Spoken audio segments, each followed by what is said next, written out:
I'm in a dungeon. I can't see very well. Let's keep moving.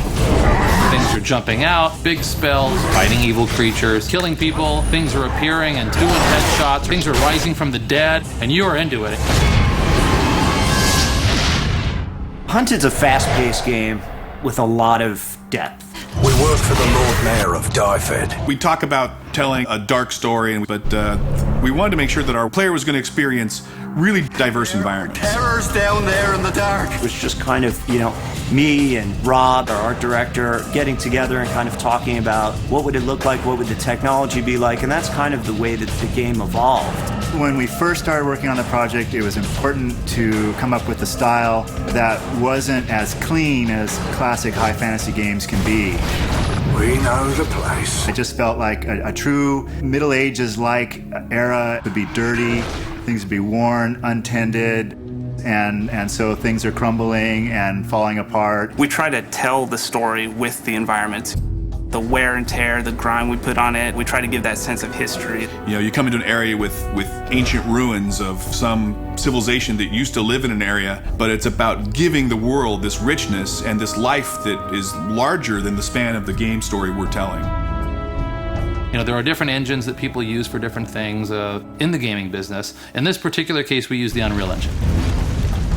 Our focus going into this project was actually try to do what Unreal does best. Third-person shooter games and games that involve cover. And if you are moving forward into landscapes and environments, the Unreal Engine does it perfectly. So what that did was allow us to spend 100% of our efforts on game design and graphic fidelity. Throughout the game, whether you're underground or above ground, you'll come around the corner and get these just amazing views.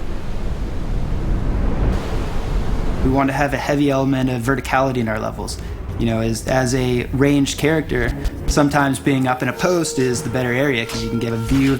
As more of a melee character, you can sit there and protect that area. Use a little help here. Well, this is one of the final areas. When we first started, we talked about doing a tower and doing something big, but it's been done so many times, and we thought, let's do a giant pit instead.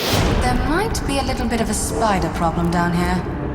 These big pieces of basalt rock, they actually were modeled out in 3D first, so it really has a very sculpted feel. I want them to feel like they're stepping on hard ground and they're climbing up solid stairs and interacting with every facet of the geometry that's on the ground. We need to be at the Fountain of Alicia by morning.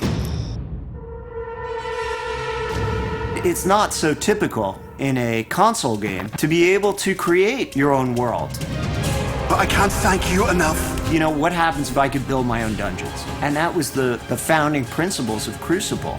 What we allow the players to do is, jump in there, grab these unique levels that we created, put them in a map, populate them with the enemies you want and the way that you want, and create an experience for somebody else. There's a whole list of parameters that they can put on, whether it's timed or how many waves of enemies. And we just give the user the ability to be the game maker. At first, when the idea was pitched to me, I actually thought we're crazy. Those beasts are everywhere. So this team goes in there, and they're actually making the levels awesome. But what we ended up designing was actually a very cool system.